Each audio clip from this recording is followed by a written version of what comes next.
பீச்சிலே போய் நைட் தங்கி இருந்து அங்க அனுபவிச்சு வர மாதிரியான ஒரு கேம்பிங் டூரிசம் செய்யறோம். யாழ்ப்பாணம் வந்து 2வது இடமா ஒரு அதாவது ஒரு மேகசின், இன்டர்நேஷனல் மேகசின் 2வது இடமா சொல்லி இருக்கிறாங்க. அந்த 2வது இடத்தை அடையறதுக்குரிய ஒரு முக்கியமான ஒரு தொழில எங்க எங்களை 3 பேரையும் அழைக்கிறோம் முன்னுக்கு.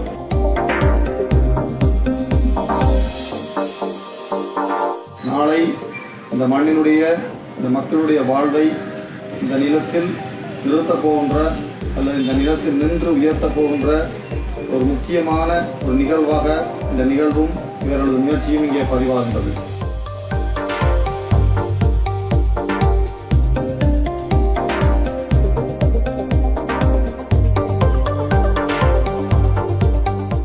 japnatourism.com என்றதில் எல்லாமே இருக்குது. எங்க இருந்தும் யாருமே அதுல புக் பண்ணலாம். அப்படியான ஒரு செட்டப்பை தான் நாங்கள் செய்திருக்கிறோம்.